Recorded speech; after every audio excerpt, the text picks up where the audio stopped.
Cabin mate 24 hours study hall and work space mobile app download చేసుకుని ఇప్పుడే మీ cabin book చేసుకోండి. Speaker sir, హోంశాఖకు సంబంధించిన చర్చ, శాంతి భద్రతల మీద చర్చ, ఆన్లైన్ బెట్టింగ్, అదేవిధంగా ఈ బెట్టింగ్ యాప్లు, అదేవిధంగా ఆన్లైన్ రెమ్మీ, వీటికి సంబంధించిన విషయాల మీద కంటిన్యూస్గా సభలో చర్చ జరగడం, బయట ఆందోళనకరమైన పరిస్థితులు ఉండడం, సిద్దిపేట శాసనసభ్యులు హరీష్ రావు గారు ఆన్లైన్ బెట్టింగ్ మీద, అదేవిధంగా ఈ బెట్టింగ్ యాప్ల మీద, ఆన్లైన్ రమ్మీ గేమ్ల మీద ప్రభుత్వం చర్యలు తీసుకోవాలి.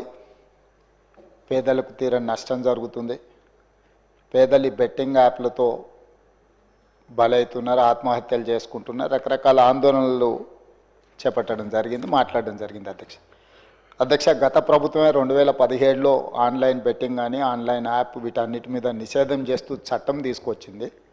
చట్టం చేశాం కానీ దాన్ని పకడ్బందీగా అమలు చేసే విషయంలో మరి గత ప్రభుత్వంలో కొంత నిర్లక్ష్యం జరిగింది. ఈ మధ్యకాలంలో అది చాలా వేగంగా తెలంగాణ రాష్ట్రంలో దుర్వినియోగం జరుగుతుంది. అందుకే అధ్యక్ష, తమరి ద్వారా ఇది పక్క రాష్ట్రాలు, దేశము, ఇతర దేశాలు ఈ నేరం ఒక రకంగా అంతర్జాతీయ స్థాయిలో, రాష్ట్ర స్థాయి నుంచి మొదలు పెడితే అంతర్జాతీయ స్థాయి వరకు వివిధ రకాల సంస్థలు, వ్యక్తులు, రకరకాల దేశాలకు సంబంధించిన నేరగాళ్ళు అందరూ కూడా ఇందులో పాల్గొంటున్నారు. ఇది ఏదో టెంపరీగా ఒక పోలీస్ స్టేషన్లోనో లేకపోతే ఒక పరిధిలో మనం విచారణ చేస్తే దీనికి ఈ సమస్యకు సమూలమైన పరిష్కారం కనుగొనే పరిస్థితి లేదు. కాబట్టి ఈ ఆన్లైన్ బెట్టింగ్ కానీ, ఆన్లైన్ ఈ యాప్లు కానీ, లేకపోతే ఆన్లైన్ రమ్మీ లాంటి గేములు, డిజిటల్లీ ఈ గేమింగ్ ఏదైతే జరుగుతుందో, ప్రధానంగా బెట్టింగ్ ఏదైతే జరుగుతుందో, దీని పట్ల రాష్ట్ర ప్రభుత్వము అప్రమత్తంగా ఉండాలి, కఠినంగా వ్యవహరించాలని నిర్ణయం తీసుకున్నది. అధ్యక్ష, నేను ఎవరి మీద ఆరోపణలు లేకపోతే ఎవరు ఏ పరిస్థితిలో వీటిని ప్రత్యక్షంగా పరోక్షంగా అనుమతి ఇచ్చారు, ప్రోత్సహించారు, ఎక్కువ వివరాల దగ్గర నేను వెళ్ళదలుచుకోలేదు.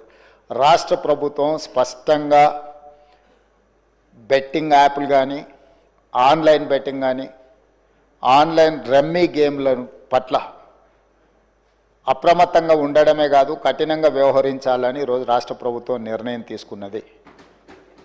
దీన్ని నిరోధించడానికి, నిషేధించడానికి, అవసరమైన చర్యలు తీసుకోవడానికి ఒక స్పెషల్ ఇన్వెస్టిగేషన్ టీం, వీలైతే సిబిసిఐడి కానీ లేకపోతే అధికారులతో సమీక్ష చేసిన తర్వాత ఒక స్పెషల్ ఇన్వెస్టిగేషన్ టీంను వేసి కఠినంగా వ్యవహరించాలని చెప్పి ఈరోజు రాష్ట్ర ప్రభుత్వం నిర్ణయం తీసుకున్నది. అధ్యక్ష, అదేవిధంగా గతంలో చేసిన చట్టంలో దీంట్లో ప్రధానంగా 2 సంవత్సరాల కంటే మించి శిక్ష కూడా లేదు.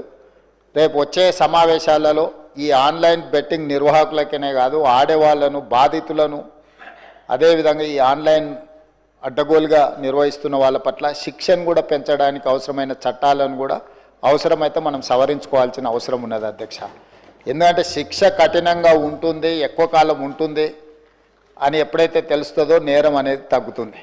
కాబట్టి దీనికి సంబంధించి పూర్తి స్థాయిలో ప్రభుత్వం చర్యలు తీసుకోవాలని, అదేవిధంగా గుట్కా ఇట్లాంటివి కూడా నిషేధిత పదార్థాలను కూడా ఈరోజు మార్కెట్లో బాగా సరఫరా జరుగుతున్నట్టు మా దృష్టికి వచ్చింది. అధ్యక్ష, వీటి పట్ల కూడా మేము అప్రమత్తంగా ఉండాలని ప్రభుత్వం నిర్ణయం తీసుకున్నది.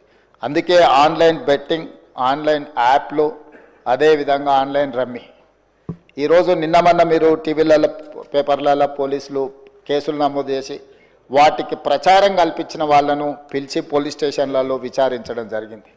వాటికి ప్రచారం కల్పించే వాళ్ళను పోలీస్ స్టేషన్లో పిలిచి వాళ్ళను విచారించడం ద్వారా ఈ సమస్యకు పరిష్కారము శాశ్వతంగా దొరకదు.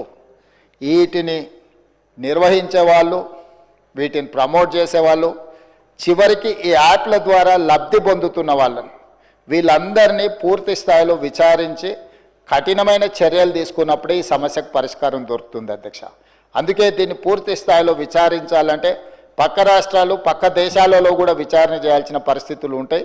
అందుకే పూర్తి స్థాయిలో అన్ని అధికారాలు కట్టబెట్టే విధంగా ఒక స్పెషల్ ఇన్వెస్టిగేషన్ టీం ఏర్పాటు చేసి ఈ రాష్ట్ర ప్రభుత్వం వాళ్ళ మీద పూర్తి స్థాయిలో చర్యలు తీసుకోవాలని నిర్ణయం తీసుకున్నారు. తమ ద్వారా ఈ సభకు సభ్యులందరికీ తెలంగాణ సమాజానికి ఒక స్పష్టమైన ప్రభుత్వ విధానాన్ని మేము పంపించదలుచుకున్నాము. ఎవరైనా ఇందులో ప్రత్యక్షంగా పరోక్షంగా ప్రోత్సహించిన, ప్రకటనలకు సహకరించిన, నిర్వహణలో భాగస్వాములైన ఎవరిని కూడా రాష్ట్ర ప్రభుత్వం వదిలిపెట్టదు. ఈ రాష్ట్రంలో ఖచ్చితంగా ఇలాంటి సైబర్ నేరాల పట్ల కఠినంగా మేము వ్యవహరించడం జరుగుతుంది. రాష్ట్ర ప్రభుత్వం అప్రమత్తంగా ఉంటుంది, ఇలాంటి నేరగాళ్ల పట్ల కఠినంగా వ్యవహరిస్తుంది. ఈ సభ ద్వారా సభ్యులందరికీ నేను ఈ ప్రకటన ద్వారా ఒకే మాట చెప్పదలుచుకున్న, స్పెషల్ ఇన్వెస్టిగేషన్ టీంను ఏర్పాటు చేస్తున్నాము. తద్వారా అందరినీ కఠినంగా అణచివేయడమే కాకుండా చర్యలు తీసుకుంటామని తమ ద్వారా తెలియజేయదలుచుకున్న అధ్యక్ష.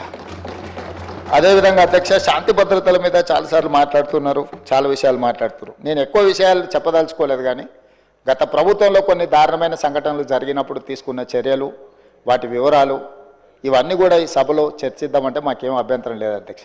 ఎక్కడైనా చెదురుమదురు సంఘటనలు జరిగినా, అనుకోకుంటే ఎవరైనా నేరానికి పాల్పడ్డప్పుడు నేరం అనేది ఎవరు మనకు చెప్పి ముందస్తుగా సమాచారం ఇచ్చి పాల్గొన్నారు. నేరం జరిగిన ఎంబడే ప్రభుత్వాలు వ్యవహరించిన తీరు అత్యంత కీలకం, అత్యంత ప్రాధాన్యతతో కూడుకున్నది అధ్యక్ష. అందుకే మన రైల్లో జరిగిన సంఘటన పట్ల కానీ, అది రైల్వే పోలీసుల పరిధిలో ఉన్నా కూడా మేము తక్షణమే చర్యలు తీసుకోవడానికి అన్ని రకాలుగా పోలీసులను అప్రమత్తం చేసినాం. ఏ చిన్న సంఘటన జరిగినా రాష్ట్ర ప్రభుత్వం అప్రమత్తంగా ఉంటుంది. సుమన్ టీవీలో మీ పర్సనల్ అండ్ బిజినెస్ ప్రమోషన్స్ కోసం కింది నెంబర్కి కాంటాక్ట్ చేయండి.